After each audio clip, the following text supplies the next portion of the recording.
A violência sexual no esporte pode se manifestar de várias formas, incluindo negligência, violência psicológica, física, abuso verbal, bullying, discriminação, cyberbullying e trote. A violência sexual no esporte é ampla, com perpetradores podendo ser colegas, treinadores, instrutores ou profissionais da saúde.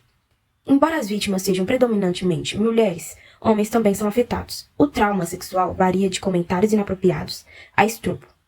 O Centro de Controle e Prevenção de Doenças dos Estados Unidos define violência sexual como atitude sexual quando o consentimento não é obtido ou não é dado livremente, geralmente perpetrada por homens conhecidos da vítima.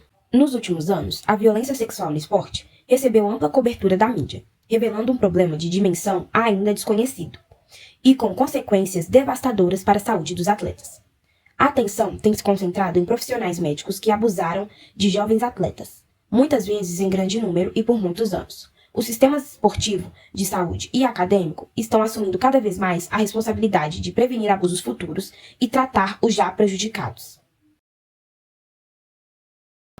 A condenação de Fernando de Carvalho Lopes, ex-treinador brasileiro, por abuso sexual de menores, é um caso alarmante que destaca vários problemas sociais e éticos no mundo do esporte.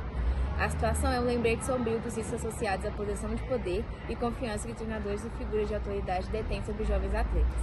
O caso ilustra como os indivíduos em posição de autoridade podem abusar de sua influência, explorando a vulnerabilidade de jovens atletas. Isso levanta as questões sobre a responsabilidade das instituições esportivas em garantir a segurança dos seus atletas e especialmente menores de idade. Muitas vezes, as vítimas de abuso sexual hesitam em denunciar os seus agressores devido ao medo de represálias, ao constrangimento ou à falta de apoio. O silêncio em torno desses casos perpetua o ciclo de abuso e impede que as vítimas obtenham a justiça que merecem. A fuga de Lopes para Portugal e sua nova vida como funcionário numa pizzaria refletem a dificuldade de rastrear e responsabilizar criminosos sexuais que se movem entre os países. Isso também destaca a necessidade de acordos internacionais mais robustos para lidar com esses casos. Casos como o de Lopes minam a confiança nas instituições esportivas, fazendo com que os pais dos jovens atletas questionem a segurança dos ambientes que devem ser de desenvolvimento e aprendizado. Isso pode levantar uma diminuição na participação dos jovens em atividades específicas. E para fechar, situações como essas forçam as organizações esportivas a reavaliar suas políticas de proteção e implementação de medidas mais rigorosas de supervisão e treinamento para treinadores e funcionários. Isso inclui a necessidade de criar ambientes seguros de apoio, onde as vítimas se sintam à vontade para denunciar abusos. Os abusos sexuais no âmbito esportivo acontecem de uma maneira muito sutil. Na maioria dos casos, as vítimas elas se tornam totalmente vulneráveis a ponto de não terem noção do que realmente está acontecendo e da tamanha brutalidade que acontece no âmbito que elas estão treinando. A gente tem como exemplo o caso envolvendo a Simone Biles e as suas amigas de equipe que veio à tona só em setembro de 2021, logo após a saída das Olimpíadas de Tóquio em 2020 devido a uma pane mental. Ela alega em uma entrevista que ela ganhou 25 medalhas em mundiais, 7 em Olimpíadas e ela é uma sobrevivente de abuso sexual. Foi assim que Simone se apresentou ao Comitê do Senado norte-americano que investiga as supostas falhas do FBI no maior escândalo esportivo do século, o caso do predador sexual Larry Nassar. Biles, de 27 anos, e outras 3 atletas da elite, também sobreviventes dos abusos do ex-médico da equipe, exigiram que os agentes envolvidos na investigação sejam processados por falta de ação prévia contra Nassar, enquanto ele, agora condenado, cometia os abusos. Elas pedem uma prestação de contas e, enojadas por precisarem continuar batalhando para que as autoridades respondam uma pergunta básica 6 anos depois das primeiras denúncias: o porquê que nada foi feito. Meu nome é Geisa, quarta idade, sou treinadora da Praça dos Esportes de Vôlei de Sabará. Geisa, conta pra gente como que você iniciou a sua carreira esportiva. Isso é legal. Foi um castigo da minha mãe. Eu estava querendo fazer balé e ela cortou de eu fazer o balé e me colocou no vôlei. Só que o castigo veio a calhar, né?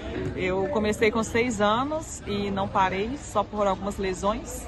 E agora me ingressei como treinadora, que é uma coisa mais difícil do que ser atleta. Desafios foram muitos, porque eu tenho um gênio muito forte. Então, para ter pessoas do meu lado, são pessoas que realmente gostam de mim. Viajei muito, tive muitas conquistas fora de Minas, dentro de Minas. E agora, no masculino, foi minha primeira vitória, né? Minha primeira vitória com os meninos. um passo de cada vez a gente chega lá. Você, como treinadora, quais são as suas principais preocupações em relação à violência sexual no ambiente esportivo? Isso é uma coisa muito grave, né? Uma coisa muito séria.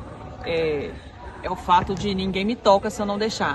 Então, brincadeirinhas que precisam ser evitadas, ninguém encosta a mão em ninguém. Então, fico na minha bolha pessoal e ali ninguém me toca. Isso é uma coisa muito grave que realmente pode dar cadeia.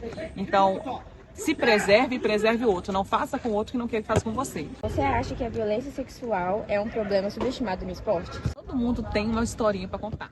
Quem sempre tem uma coisa para contar, sempre tem. Você vê alguns atletas fazendo algo com outros que é desnecessário e assim é passado como brincadeira e não é brincadeira. Você está encostando, você está fazendo algo com uma pessoa que ela não gosta. Então sempre e se você vê time de alto escalão, sempre tem atleta saindo do time por assédio. Você já teve que lidar com um caso de violência sexual na sua carreira? Sim. Misericórdia, não foi bom não. Mas já tive uns 4, 5 casos. E técnicos que eu tive que ir para fora de Minas e aconteceu, vou te fazer uma massagem, por exemplo. Vou te fazer uma massagem por causa da sua coluna, da sua panturrilha. E aí essa massagem foi subindo. Falou assim, não para. Não, aqui é só uma massagem, é profissional. E não é profissional. Você vê que não é profissional. Teve vários outros casos, mas é pesado. Então, assim, é muito chato você ter que falar com alguém sobre isso e você passar por isso. Então, não encosta no outro. Você tem gente que não conta, eu não contei. Eu tô falando agora. Eu não contei. E assim, é muito chato. E você ter que conviver com aquela pessoa porque é seu técnico e você não quer sair do time, é muito complicado. É muito complicado mesmo. Então, não encosta. Movimento Me Too. O Movimento Me Too começou com uma iniciativa para combater o assédio sexual e a violência inicialmente fora do esporte. O problema trouxe à tona a violência sexual no esporte, aumentando a conscientização e encorajando outras vítimas a se manifestarem. As mídias sociais desempenharam um papel crucial para amplificar essas vozes. O caso do médico Larry Nassar foi um dos mais emblemáticos. As denúncias de abuso sexual sistemático contra ele foram ampliadas pelo movimento Me Too, resultando em uma investigação extensa e uma coordenação que revelaram a extensão problemática da ginástica.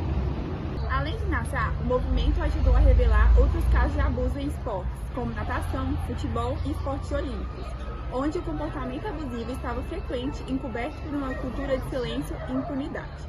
O Me Too Brasil, organização que atua em defesa das mulheres contra o assédio sexual, o canal de mídia de Asnadoras, lançaram a campanha do Cartão Vermelho para o Assédio, uma ação de conscientização contra o assédio sexual sofrido por mulheres que frequentaram as arquibancadas dos campos de futebol. A campanha contará com uma pesquisa sobre o assédio que vai atuar junto com os clubes de futebol para ações efetivas contra esse tipo de violência nas torcidas. Quem frequenta os estádios de futebol, com certeza tem alguma história para contar, seja por experiência própria, por presenciar casos ou até mesmo ouvir relatos de assédio contra as mulheres torcedoras. Queremos convidar as comunidades a se engajarem e responderem sugestão de medidas práticas para que os clubes possam tomar medidas para garantir não só a segurança das mulheres no estádio, mas também maior inclusão de gênero e diversidade no futebol, explica Marina Gasoli, presidente do Me Too Brasil. Escândalo do beijo forçado provoca o Me Too no futebol espanhol.